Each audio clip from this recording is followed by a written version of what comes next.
Hello, creative people, creatures alike. Spooky month is upon us, and what better way to usher in October than to get in the mood listening to some spooky, scary music.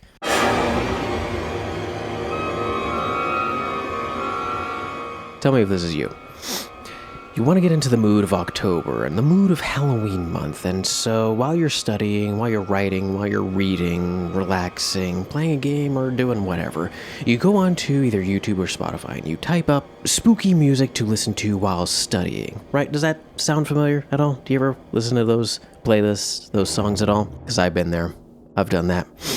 Or maybe you just want to put on a horror movie soundtrack and get scared. I've done that too. With some of these songs and some of these playlists, I've got some issues. Some of those sounds just aren't scary. Now, this is just my opinion. This is just where I'm coming from. But something I thought was kind of interesting is when listening to some of these songs and thinking about the sounds that are scary and sounds that aren't scary, is I thought, not everyone's going to agree on this, surely. I mean, that's why some people put these sounds in here, is because they're like, oh, this is going to scare people. So I figured, why not talk about it going into Spooky Month? Let's figure out what is scary, or what makes something scary, and why it affects me or why it doesn't affect me. So this video is going to be sounds that don't scare me and sounds that do scare me. It's 2 parts, same video. I figured I'd talk about it. Why not? Let's do it. Alright, let's get the easy stuff out of the way. Music boxes. I don't get it.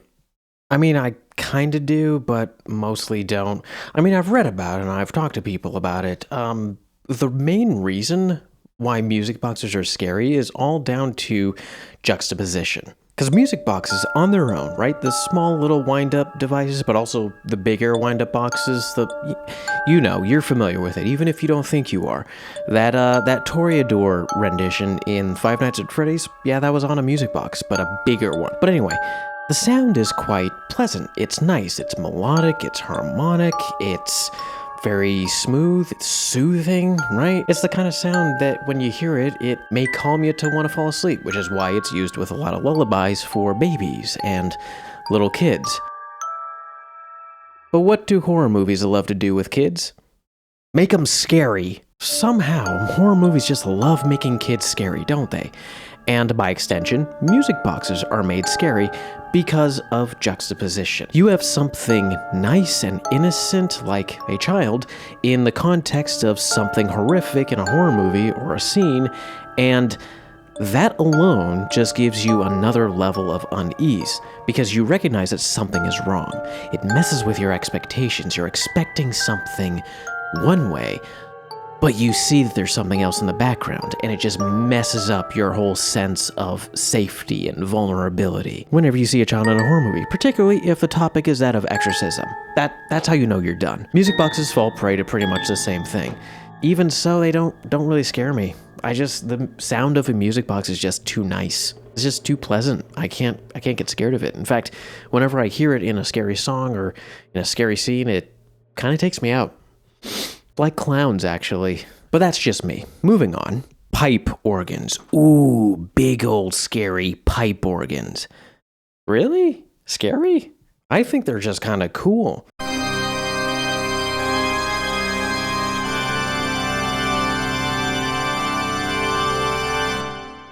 But yeah, before we had Hammonds, before we had Vox Continentals, before we had Nords, and those plugins that you could get from anywhere, there were pipe organs. Organs so big, they needed to be built inside of buildings. Things like churches, cathedrals, and theaters, because there were a lot of pipes, and these pipes are big. They're big, and the sound that a pipe organ makes is powerful. It's so loud, so big, and so majestic. And that's one of the reasons why they're considered scary. The other reason is mainly historical. So, the reason why pipe organs are kind of scary, that I've read, that I've researched, because I did do a little bit of research for this, is mainly down to how inaccessible they are to most people. I mean, think about the days before all the different organs that we have now. If you wanted to learn to play the organ, you had to have the access, right? You had to find one in one of these buildings. You also had to have the money to pay for lessons, and you had to have the time commitment to practice to be good at it, because it's not just a piano with a keyboard and a few pedals. There's a couple keyboards, a lot of pedals, and these levers called stops that you can control with an organ. It's highly technical compared to that of a piano and other keyboard-based instruments. So someone who is going to learn to play the organ is going to have a lot of time and a lot of money on their hands practicing this to get good at it.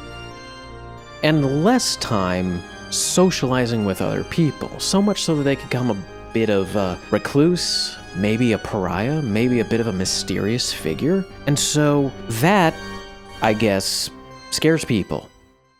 People staying in their room or staying in one location, spending all their time getting really good at a skill is scary somehow. Personally, I just think that's very respectable, you know? But anyway, it scared people. But pair that with the sound of an organ being very big and very powerful, and you can kind of see where the fear comes in. Who is this mysterious thing, this figure, this presence that I don't know who it is or what it is, bringing this power? It's actually become a bit of a trope. You may have recognized it in cartoons or games or other forms of media where the villain, the very powerful, very experienced, very skilled, and dangerous villain is playing the pipe organ, right? That's pretty much why, is because it's a big and powerful instrument. It represents all the things that you fear in the bad guy, pretty much. I just think they're really cool playing it. I can't be scared of it. It's just cool to me. Oh, but there is a scary pipe organ sound. Actually, for those of you non-music makers, there's a website called pianobook.co.uk. And if you go there, there's a contact library called, I think it's called Spooky Organ. And from the description, I remember they said that this organ that they sampled, the air pressure that went through the pipes actually diminished over time. So the longer the note sustained, the note would actually get flatter. Since the air pressure was also going down, it would produce this very strange kind of reverby-like kind of kind of sound at the end of it.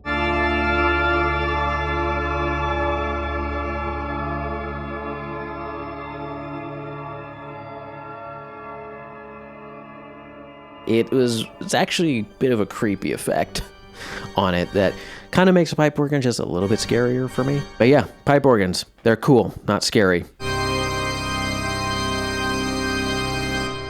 Let's do some quick runner-ups. Harpsichord, don't even get me started. What's scary about it? I mean, come on. It's just a funny little sound. Also, wolf howls, I've heard those in a few songs before.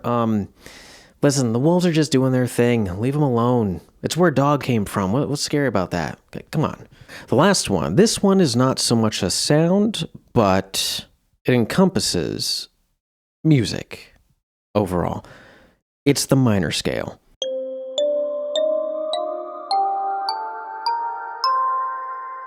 I know, the minor scale. Everyone's favorite sad scale, particularly D minor, the saddest scale around. It's actually C sharp minor. D minor is overrated. But it's a scale that invokes sadness, but also anger. There's, power behind it with that minor third and minor seventh. But that's about it to me. In terms of scariness, when it comes to scales, there's so much you can do with so many other different scales that are out there, not just the minor scale. I think the minor scale is a good starting point, but play the minor scale a little bit and then flat the 5. Maybe change it so that it's not minor, but maybe diminish it.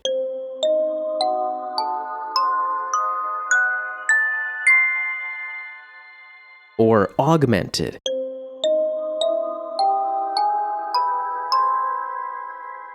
Or turn it into Locrian.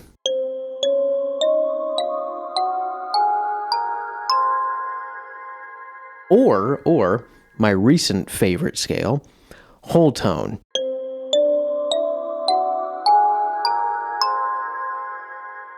And for those horror movie buffs out there, you'll recognize this scale from a certain 1979 horror movie.